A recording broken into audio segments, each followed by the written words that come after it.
What are some of the questions you need to ask yourself to find your calling in life? Our guest, Laura Gassner Otting, is here with that answer. It is part of her new book, Becoming Limitless: How to Ignore Everybody, Carve Your Own Path, and Live Your Best Life. Good morning, Laura. It's great to have you here. Hey, it's great to be here. I love that title, Live Your Best Life, Carve Your Own Path. We all need that sometimes. We all need that, and the problem is that we don't do it because we're so busy listening to everybody else's definition of what success should mean that we forget to find our own. You know, we have the fourth grade teacher who tells us who she thinks we're going to be, or the parent who tells us what they want us to be, or the boss who tells us what they need us to be, and we stop asking what we want to be ourselves. And it's not until we think about what success should mean in our lives that we can actually go for that and actually find happiness in that success. We want to let our viewers know that you are in town for South by Southwest. You will be over at the Austin Convention Center tomorrow from 12:30 to 1:30 doing a book talk and a book signing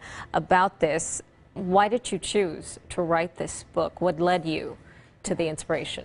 Well, I spent 20 years interviewing leaders as an executive recruiter. I was interviewing leaders who were at the top of their game. They were super successful, and they were thousands of individuals who were really in these moments of major career transitions. And what I was starting to notice was that even though they were all super successful, they weren't all happy.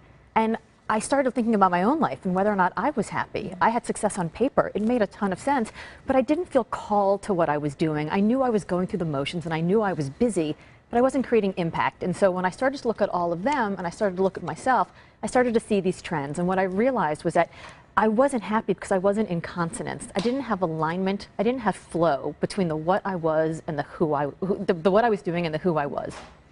In terms of what are the questions that we need to ask ourselves, you have put a quiz up on our website it will be linked from our website. It is limitlessassessment.com/goodday. What are some of the questions we'll find there that'll help us find our true calling?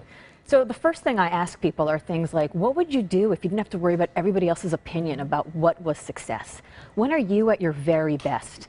Who is the person who you are when you are firing on all cylinders and you're making it rain, or maybe you're helping a friend through a really tough situation? You know, who is the person that you are? What does that mean to you? What's this overarching goal, this calling, this thing that you care about? And I think part of the reason we get it wrong is because we think that it has to be this sort of higher, lofty purpose, when in fact your calling can be the business you want to build, the societal ill you wish to remedy, the family that you want to grow. So we all have to think about sort of what that thing is for us, who we are when we're at our very best, and spend a lot of time leaning into that person.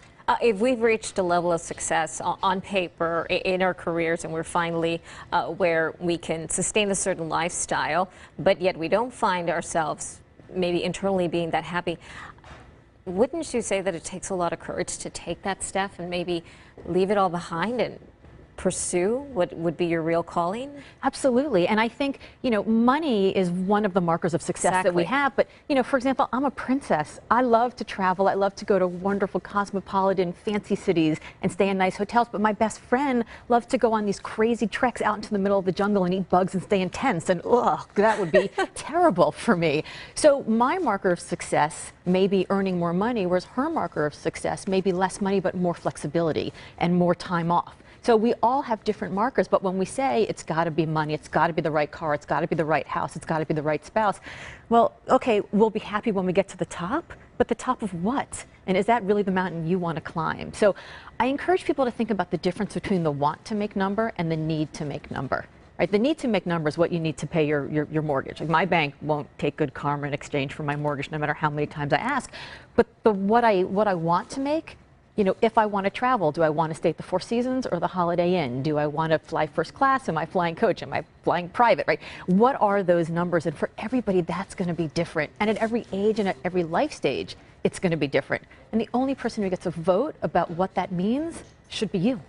It's really an internal question that we need to ask ourselves. Absolutely. And again, the link, in case you want to ask yourself what those questions are and what your real calling is, limitlessassessment.com/goodday.